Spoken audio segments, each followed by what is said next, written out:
포항 CBS 기자들과 함께하는 뉴스이데이 시간입니다. 태풍 흰남노로 인한 포항 지역 재산 피해가 눈덩이처럼 불어나고 있습니다. 박정로 기자와 자세히 살펴보죠. 박 기자, 네, 제11호 태풍 흰남노와 관련해서 포항에서 발생한 인명피해가 모두 10명으로 잠정 집계됐다고요? 그렇습니다. 오늘까지 태풍으로 집계된 그 사상자가 9명이 숨지고 1명이 실종이 된 것으로 집계가 됐습니다. 예. 잘 아시다시피 포항 인덕동 아파트 2개 단지에서 지하 주차장에서 7명이 사망을 했고요. 인근 옆 아파트 단지에서도 1명이 사망한 채로 발견이 됐습니다. 그리고 오천읍 인근 그 도로에서 1명이 숨진 채 발견이 됐고요. 지금은 또 80대 장기면 주민 1명이 실종이 돼서 현재까지 수색이 진행되고 있는 상황입니다. 예. 그런가 하면 현재까지 이재민 수가 대송면에서 약 260여 명, 구룡포읍에서 약 200여 명, 그리고 청림동과 오천읍까지 포함하면 모두 760여 명에 달하고 있습니다. 네. 아직까지 최종 집계는 아니지만 재산 피해는 또 지금 눈덩이처럼 불어나고 있죠. 그렇습니다. 거의 2조 원에 육박하는 수치인데요. 사유시설 피해액만 그 1조 7천억 원, 그리고 공공시설 피해액은 300억 원에 달하고 있습니다. 이 사유시설 피해가 대부분 기업체에서 발생을 하고 있습니다. 네. 그런가 하면은 포스코 조업 중단이 있었고요. 현대제철 공장도 가동이 중지돼서 모두 92개 기업에서 약 1조 5천억 원의 피해가 난 것으로 집계가 되고 있습니다. 네. 또 주택 상가 파손과 침수만 해도 11,900건이나 되고요. 옹벽 파손이 300건, 15개 전통시장 내에 점포가 1,760개가 침수가 됐습니다. 네. 농경지 약 2,000헥타르, 그리고 차량 1,500여 대가 침수가 됐고요. 정전 900여 건, 문화재 피해도 1건이 접수가 됐습니다. 네. 포항의 공공시설 피해는 도로와 하천도 있는데요. 668건이 피해가 됐고요. 산사태도 70건에서 네. 피해가 발생을 했습니다. 그리고 교량 파손도 약 100여 건이 넘는 것으로 집계가 됐습니다. 네. 우려하던 이 포항과 경주가 특별 재난지역으로 선포가 됐죠. 그렇습니다. 일단 경주 지역 쪽의 피해를 살펴보면은요, 석굴암과 불국사에서도 피해가 확인이 됐는데요. 네. 피해 문화재는 총 32건에 달하고 문화재 지정 종류별로는 사적이 24건, 보물이 3건, 국가 민속문화재 2건, 그리고 국보 천연기념물 등록 문화재가 각각 1건이었습니다. 네. 또 경주에서는 1명이 숨지고 재산 피해가 약 370억 원에 달하는 것으로 잠정 집계가 됐습니다. 네. 현재까지 공공시설 피해는 도로 55건, 하천 125건, 수리시설 68건, 산사태 10건 등 모두 500여 건에 298억여 원의 피해가 집계가 됐습니다. 네. 또 사유시설 피해는 모두 1,388건에 70억 4천여만 원에 달하고요. 또 피해는 더 늘 것으로 보입니다. 이와 관련해서 정부가 어제 저녁에 특별 재난지역 선포를 했고요. 네. 또 특별 교부세를 지원하기로 결정을 했습니다. 네. 이번 이 포항의 경우는 인덕동과 오천읍에 큰 인명 피해가 난 데 대해서 예고된 인재다 이런 지적도 나오더라고요.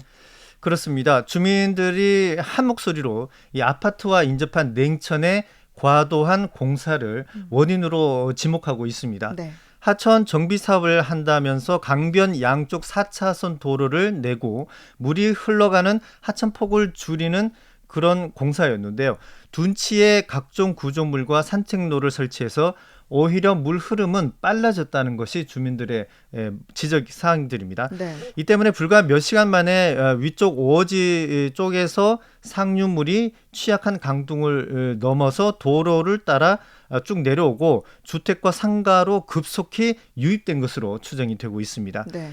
하천에 너무 많은 시설들이 들어서면서 이 강폭이 되려 줄어든 게 네. 큰 화근이다라고 지적이 되고 있습니다. 네. 그러니까 이 오천 냉천변 정비 사업이 결국 큰 화를 불렀다 이런 목소리가 나오는 것도 이 때문이겠네요. 그렇습니다. 다시 그 포항시가 추진했던 강 정비 사업이 다시 회자가 되고 있는데요. 네. 지난 2012년도 12월부터 2017년 3월까지 이 냉천변의 고향의 강이라는 정비 사업을 진행을 했습니다. 네. 총 300억 원의 예산이 들어갔는데요. 포항시는 오천읍과 청림동까지 냉천 8.24km를 정비를 했습니다. 네. 당시 제방을 쌓고 직강화를 했는데요. 고수와 저수안도 만들어 이루어졌습니다. 네. 이후에 배수공도 설치하고 자연형 여울과 어도 5곳, 진입 램프 4곳도 설치를 했습니다. 네. 둔치에 산책로와 자전거 도로를 만들어서 사람들이 이용을 많이 하도록 했고요. 네. 둔치에 잔디도 심어서 광장도 조성을 했습니다.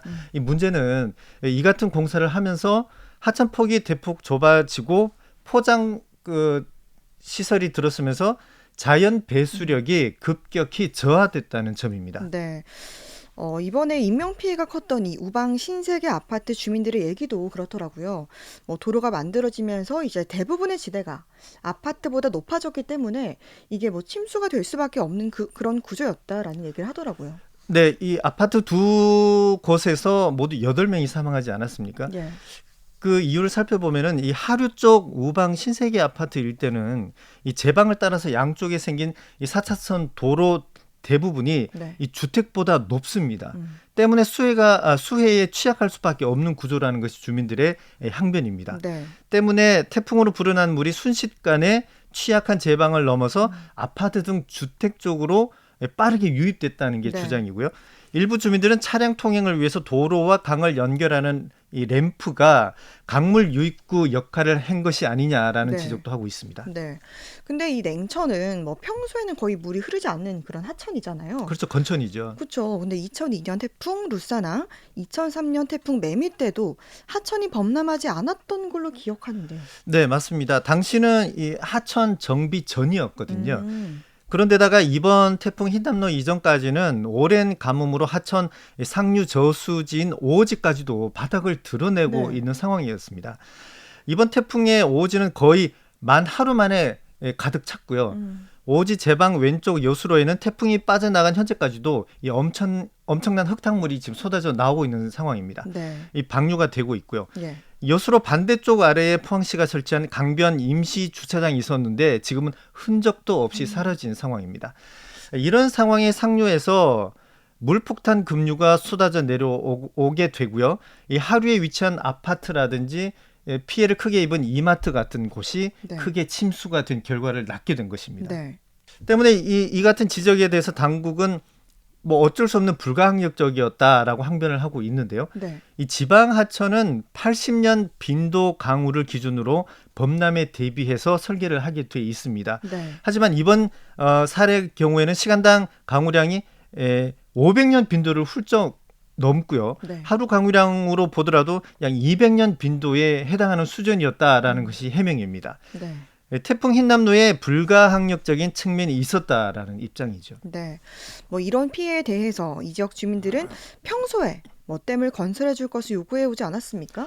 맞습니다. 오천업 일대 주민들이 이 같은 수해를 우려해서 수년 전부터 이 오지 상류에 댐을 건설해달라라고 지금 지속적으로 요구를 해왔습니다. 네.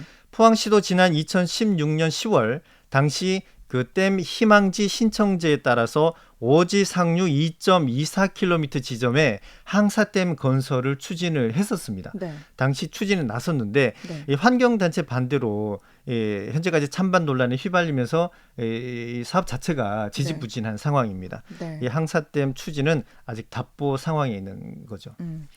그런가 하면 이제 인명피해가 컸던 아파트 지하 주차장은 큰 비가 내릴 경우에 거대한 수조처럼 변화될 위험이 있는데도 이런 피해 예방을 위한 제도적 장치는 사실상 전무한 실정이라고 하죠. 네, 현행법을 보면은요, 지하 주차장에 배수구와 배수 펌프를 설치하도록 규정이 돼 있습니다. 네. 하지만 배수 용량에 관한 규정이 없기 때문에 이 정작 폭우 때는 이 속수무책인 곳이 많다는 것이 맹점입니다. 네. 이번 사고의 경우에도 관리소 사무소 측이 안내 방송을 할 당시만 해도 배수 펌프 등 관련 장비들이 정상 작동이 돼 있었고요. 네.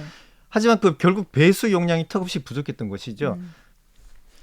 네, 그러니까 정상 작동됐지만 배수 용량이 부족했다라는 건데 이렇게 비상 상황에 대비해서 또 차수판 설치를 의무화해야 한다 이런 목소리도 커지고 있죠. 그렇습니다. 차수판이라는 것은 이 아랫부분을 연성 고무와 같은 이 탄력성이 있는 재질로 만든 시설물인데요. 네. 물이 이 시설 내부로 유입되는 것을 최소화하는 일정 높이의 장치입니다. 네. 현재는 침수 피해가 우려된다고 인정하는 지역에 한해서 설치하도록 규정이 돼 있습니다. 네. 하지만 지방자치단체가 이런 지역으로 지정하는 경우가 드물고요. 설치 기준도 아직까지 명확하지가 않습니다. 네. 지하 주차장에는 배전함이나 전기차 충전기 등의 시설이 있지 않습니까? 네. 그래서 이게 침수 시설 침수 시에 감전 사고도 발생할 우려가 크죠. 네. 아파트 단지의 주차장을 지하에 두는 것이 현재는 일반화하는 상황에서 대형 홍수와 같은 이번 기상 이변이 또 잦아지고 있습니다. 그런 만큼 다시는 이런 어처구니 없는 일이 없도록 관련 제도와 규정을 철저히 점검해서 정비하는 노력이 필요할 것 같습니다. 네. 뉴스일데이 박정로 기자와 함께했습니다. 수고했습니다. 고맙습니다.